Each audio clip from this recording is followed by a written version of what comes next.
Hello student, welcome back to my channel. তোমরা সকলে কেমন আছো? আশা করছি তোমরা সবাই ভালো আছো। তো আজকে পড়াবো সপ্তম শ্রেণীর অতীত ও ঐতিহ্য ইতিহাস বই থেকে প্রথম, দ্বিতীয়, তৃতীয় পড়ানো হয়ে গেছে। আজকে পড়াবো চতুর্থ অধ্যায়, দিল্লি সুলতানি, তুর্কো আফগান শাসন। এই অধ্যায় থেকে অনুশীলনী প্রশ্ন উত্তরগুলি আজকে আমরা পড়ে নেব। আমার পড়ানো তোমাদের যদি খুব ভালো লেগে থাকে অতি অবশ্যই চ্যানেলটি সাবস্ক্রাইব করবে ও লাইক কমেন্ট শেয়ার করতে কেউ ভুলবে না। তো চলো আজকে অনুশীলনীর প্রশ্ন উত্তরগুলি তোমাদের পড়িয়ে দেবো। তো আমরা বইয়ে দেখো, ভেবে দেখো বা খুঁজে দেখো, এই যে প্রশ্ন উত্তরগুলি তোমরা দেখতে পাচ্ছ, 1 নাম্বার, 2 নাম্বার, 3 নাম্বার ও সবার শেষে আছে 4 নাম্বার। এই প্রশ্নের উত্তরগুলি 1 থেকে 4 পর্যন্ত প্রশ্ন উত্তরগুলি আজকে আমি তোমাদেরকে করিয়ে দেবো। তো চলো ভিডিওটা শুরু করা যাক। তো প্রথম প্রশ্ন কি আছে দেখো, 1-এর দাগে কি বলছে আগে পড়ে নি। নিচের নামগুলির মধ্যে কোনটি বাকিগুলির সঙ্গে মিলছে না, তার তলায় দাগ দাও। তাহলে দেখো এখানে কোনটা মিলছে না সেটার তলায় আমরা দাগ দেব। তো ক, ইলতুৎমিশ, রাজিয়া, ইবন বতুতা, বলবন, এখানে 4টি নাম আছে, এর মধ্যে কোনটা মিলছে না? অ্যান্সার কোনটা হবে? Ibn Battuta. খ, তাবর হিন্দ, সুনাম, সামানা, ঝিলম, এখানে 4টা নাম আছে, এখানের মধ্যে মিলছে না, এর উত্তর হবে খয়ের দাগা ঝিলাম। গয়ের খরাজ, খামোশ, জিজিয়া, আমির, জাকাত, এটার উত্তর কোনটা হবে? আমির। ঘ, আহমেদনগর, বিজাপুর, গোলকুন্ডা, পাঞ্জাব, বিদর, এর অ্যান্সার কোনটা হবে? উত্তর হবে পাঞ্জাব। ও, Barbosa, Mahmud, Gawan, Paes, Nuniz, এর মধ্যে অ্যান্সার হবে মাহমুদ গাওয়ান। তো আমরা এখানে 1-এর দাগার ক থেকে ইয় পর্যন্ত প্রশ্ন উত্তরগুলি করে নিলাম। সমস্ত প্রশ্নের উত্তর কিন্তু তোমরা পেয়ে গেলে। এবারে চলে যাব 2 নম্বরে, ক স্তম্ভের সঙ্গে খ স্তম্ভ মিলিয়ে লেখো। তো 2 নম্বরে এখানে ক স্তম্ভ আর একদিকে আছে খ স্তম্ভ। তো আমরা এগুলো এবার মিলাবো। তো খ, খলিফা, খলিফা এখানে কোনটা হবে? বাংলা, দূরাবাস, বাবর, তুর্কান ই চিহলগানি, ইলবাড়ি তুর্কি, অভিজাতদের ক্ষমতার অবসান। তো এখানে খলিফাটা হবে দূরবাস, দূরবাসে দাগ দিয়ে দিলাম। তারপরে আছে বলবন, বলবন কোনটা হবে? বলবন হবে তুর্কান ই চিহলগানি। খলজি বিপ্লব, খলজি বিপ্লব কোনটা হবে? ইলবাড়ি তুর্কি অভিজাতদের ক্ষমতার অবসান। রুমি কৌশল, রুমি কৌশল কোনটা হবে? উত্তর দেখো বাবর। রাজা গণেশ যেটা পড়ে আছে সেখানে বাংলা। তো দেখো স্তম্ভ মেলানো আমাদের হয়ে গেল। এরপরে আমরা এই যে সংক্ষেপে 30 থেকে 50টি শব্দের মধ্যে উত্তর দাও, এই প্রশ্নের উত্তরগুলো এখন আমরা একটা একটা করে করে নেব। তো প্রথম প্রশ্ন কি বলেছে? ক, দিল্লির সুলতানদের কখন খলিফাদের অনুমোদন দরকার হতো? তো চলো অ্যান্সারটা দেখে নিই।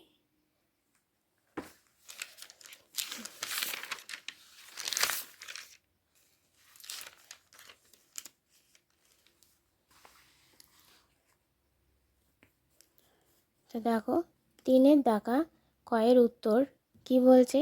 ইসলাম ধর্ম অনুসারে প্রধান শাসক একজনই, তা হলেন খলিফা।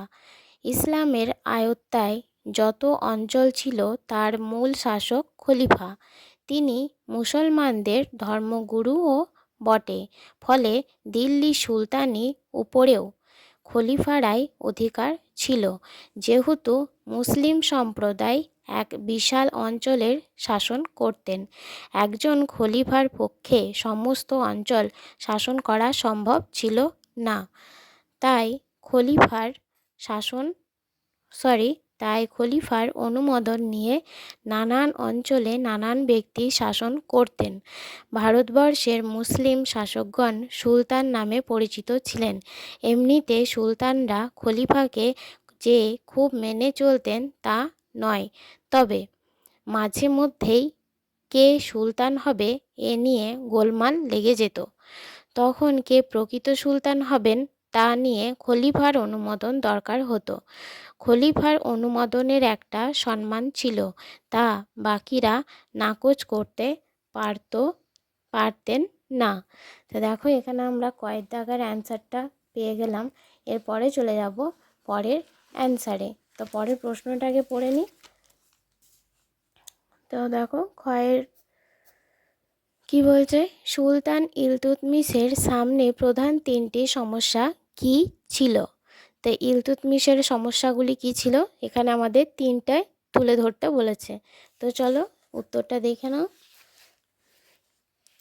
তা হচ্ছে ক্ষয়ের উত্তর দেখো কি, ইলতুৎমিশ যখন দিল্লি সুলতান হন তখন তার সামনে তিনটি সমস্যা দেখা দেয়। এগুলি হলো, 1 নাম্বার দেখো, সাম্রাজ্যের মধ্যে যারা তাকে মানতে ছিলেন না, অর্থাৎ বিদ্রোহী শক্তিগুলোকে কিভাবে তিনি দমন করতে পারবেন। 2 নাম্বার, সেই সময় মধ্যে এশিয়ার দুর্ধর্ষ মঙ্গল শক্তি ছিল একটা বড় আতঙ্ক সব দেশের সব রাজশক্তির কাছেই। তিনি কিভাবে এই মঙ্গল শক্তিকে মোকাবিলা করবেন তা ছিল ইলতুৎমিশের কাছে একটা বড় সমস্যা। 3 নাম্বার, কিভাবে সুলতানিতে একটা রাজবংশ তৈরি করা যাবে যাতে তার মৃত্যুর পর তার উত্তরাধিকারী গোলমাল ছাড়াই সিংহাসনে বসতে পারবেন। তা আমরা ক্ষয়ের অ্যান্সারটাও আমরা পেয়ে গেলাম। এর পরের প্রশ্ন কি আছে? তো এর পরের প্রশ্ন, গয়ের দাগা, কারা ছিল সুলতান রাজিয়ার সমর্থক, কারা ছিল তার বিরোধী? তো এখানে সুলতান রাজিয়ার সমর্থক ও তার বিরোধী কারা ছিল সেটা সম্পর্কে জানবো। তো চলো উত্তরটা দেখিনি। গয়ের দাগার উত্তরটা কি বলছে দেখো।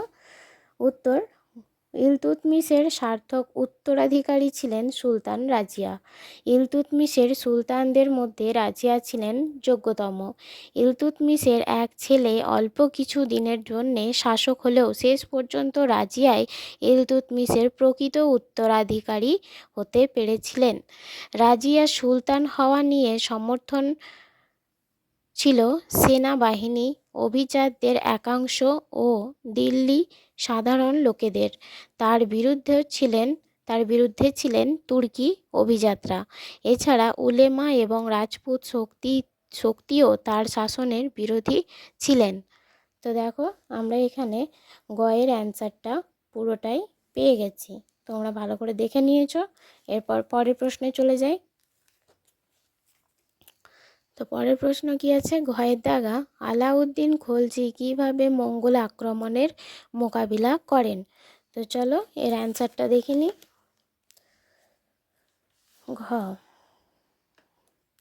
ঘয়ের অ্যান্সার দেখো, আলাউদ্দিন খলজির সময়ে দিল্লি দুবার মঙ্গলদের হাতে আক্রান্ত হয়। সুলতান আলাউদ্দিন খলজি বিরাট এক সৈন্যবাহিনী গড়ে তোলেন মঙ্গলদের প্রতিরোধ করার জন্য। সৈনিকদের থাকবার জন্য সিরি নামে এক নতুন শহর তৈরি করা হয়। সেনাবাহিনীকে রসদ জোগানোর জন্যে দোয়াব অঞ্চলে কৃষকদের ওপর বেশি হারে কর চাপানো হয়। দুর্গ নির্মাণ, সৈন্য সংগ্রহ ও মূল নিয়ন্ত্রণ করে সফলভাবে আলাউদ্দিন মঙ্গল আক্রমণের মোকাবিলা করেন। তো আমরা ঘয়ের অ্যান্সারটা পেয়ে গেলাম।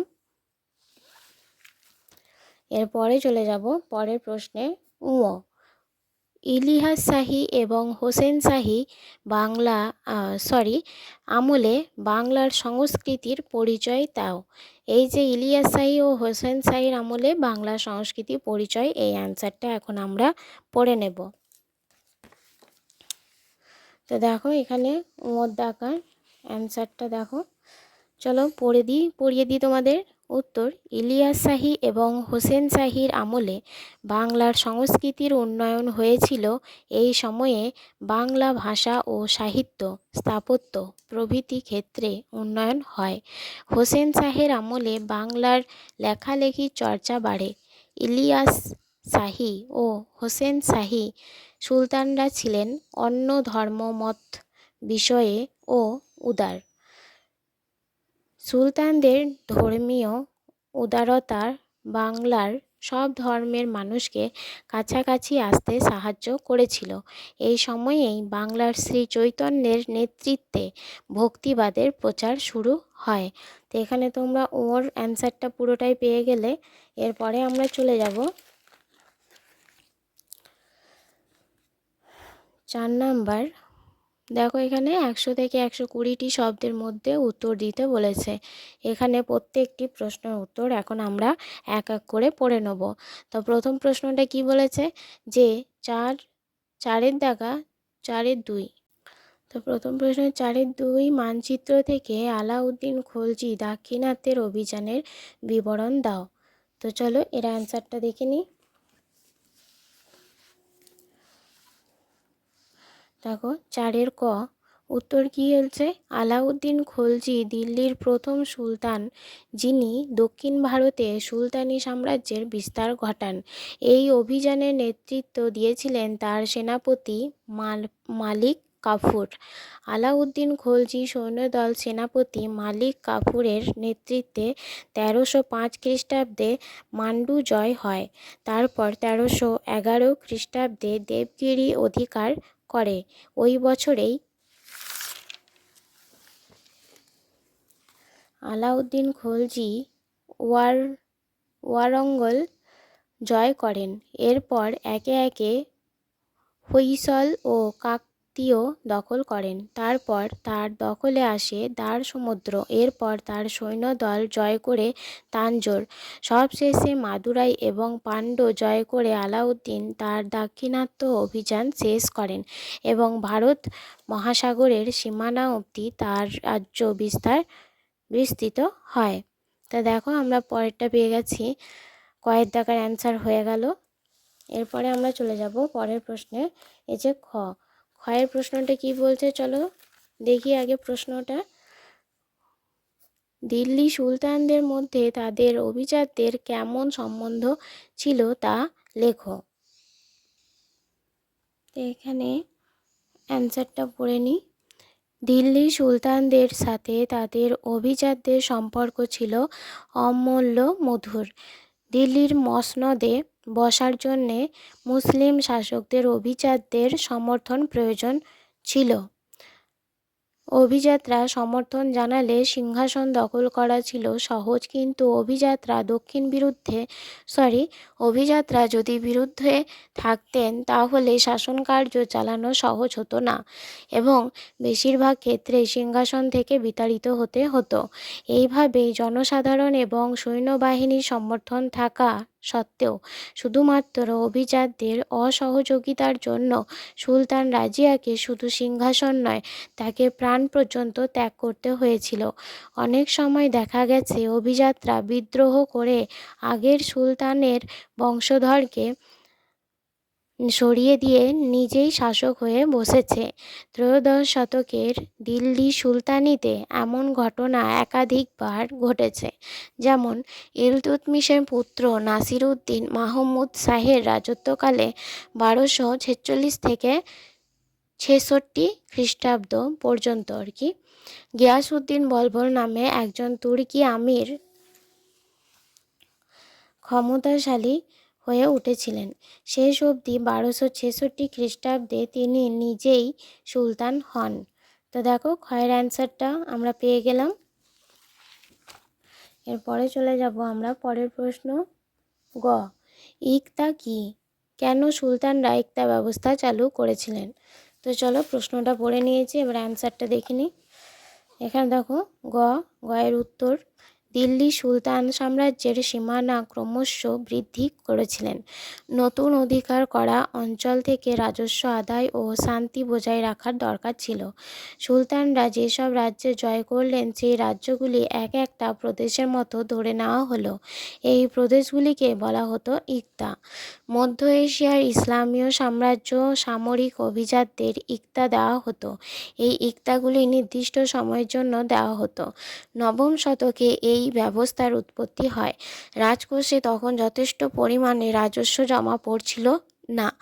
একদিকে যুদ্ধ করেও তেমন ধন সম্পদ পাওয়া যাচ্ছিল না, তাই সামরিক নেতাদের বেতনের বদলে ইকতা দেওয়া হতে থাকে।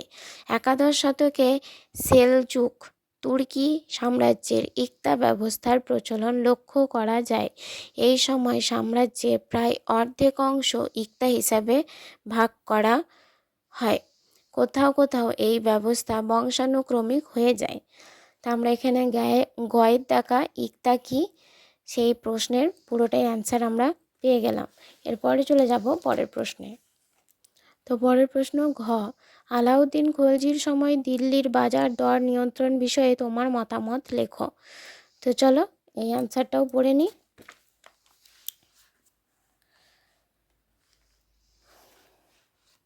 তো এখানে দেখো আমরা চলে এসেছি ঘয়ের দাগে। রাজকোষের আয় বাড়াতে আলাউদ্দিন খলজি কতকগুলি অর্থনৈতিক সংস্কার করেন। আলাউদ্দিন বাজারের সমস্ত নিত্য প্রয়োজনীয় দ্রব্যের দাম ঠিক করে দেন। আলাউদ্দিন খলজির আমলে দিল্লিতে 4টি বড় বাজার ছিল। এইসব বাজারে খাদ্যদ্রব্য, ঘোড়া, কাপড় ইত্যাদি বিক্রি হতো। বাজারটার তদারকির জন্য শাহানা ই মান্ডি ও দেওয়ান ই রিয়াসত নামে কর্মচারী নিয়োগ করেন। সুলতানের ঠিক করে দেওয়া দামে থেকে বেশি দাম নিলে বা ক্রেতাকে ওজনে ঠকালে কঠোর শাস্তি দেওয়া ব্যবস্থা ছিল। আলাউদ্দিন রেশম ব্যবস্থার প্রবর্তন করেন। প্রয়োজনের সময়ে প্রজাদের সুলতানের পক্ষ থেকে খাদ্যশস্য ও নিত্য প্রয়োজনীয় জিনিস পরিমাণ মতো যোগান দেওয়া হতো। আলাউদ্দিনের এই ব্যবস্থা একদমই সঠিক। তৎকালীন যুগে কোনো সুলতানের পক্ষে এই ধরনের প্রয়োজনীয় সিদ্ধান্ত আশা করা যায় না। তো দেখো আমরা তার অ্যান্সারও পেয়ে গেলাম ঘয়ের দাগে। এরপরে চলে যাব পরের প্রশ্নে। তা আমাদের লাস্ট প্রশ্ন আজকে, বিজয়নগর ও দাক্ষিণাত্যের সুলতানি রাজ্যগুলির মধ্যে সংঘর্ষকে তুমি কি একটি ধর্মীয় লড়াই বলবে? তোমার যুক্তি দাও। তো চলো এই অ্যান্সারটা আমি তোমাদের পড়িয়ে দিই। তো উত্তর দেখো, আমার মতে বিজয়নগর ও দাক্ষিণাত্যের সুলতানি রাজ্যগুলির মধ্যে সংঘর্ষকে একটি ধর্মীয় লড়াই বলা চলে না। কারণ হিসাবে বলা যেতে পারে বিজয়নগর ও বাহমনি রাজ্য দুটি প্রথম থেকেই একে অন্যের প্রতিদ্বন্দ্বী ছিল। এই প্রতিদ্বন্দ্বিতা থেকেই একটানা লড়াইয়ের উদ্ভব হয়। প্রধানত রাজনৈতিক, সামরিক, বাণিজ্যিক ও অর্থনৈতিক ক্ষমতা প্রতিষ্ঠার জন্যেই এই লড়াই হয়েছিল। এখানে অনেক ধর্মীয় সংঘাত ছিল না। দুই অঞ্চলের শাসকরা নিজেদের উপাধি নিতেন। সুলতান যা একটি মুসলিম উপাধি। দিল্লি সুলতানদের অনেক আদব কায়দা তারা মেনে চলতেন। যদি তারা মুসলিম বিদ্বেষী হতেন তবে তারা তা কখনোই করতেন না। এছাড়া বিজয়নগরের শাসকরা নিজেদের বলতেন হিন্দু রায়দের, ব্র্যাকেটে দেখো কি আছে, রাজা, বলতে সুলতান। রাজা দ্বিতীয় দেবরায় নিজের বাহিনীর জন্য তুর্কি যুদ্ধ পদ্ধতি আমদানি করেন। তার আমলে উত্তর ও দক্ষিণের মধ্যে সাংস্কৃতিক যোগাযোগ ছিল। এর থেকে বোঝা যায় দুটি শক্তির মধ্যে যে সংঘর্ষ তা নিছক রাজনৈতিক ও অর্থনৈতিক ধর্মের কোনো স্থান সেখানে ছিল না। তো আজকে তোমাদেরকে এই যে অ্যান্সারটা তোমরা পুরোটাই পেয়ে গেছো। তা আমাদের চতুর্থ অধ্যায়ের অনুশীলনী প্রশ্ন উত্তরগুলি তোমরা সবটাই পেয়ে গেলে। আশা করছি তোমাদের অনেক সাহায্য হয়েছে। তা আজকে এটুকুই, আবার আসবো অন্য অধ্যায় নিয়ে।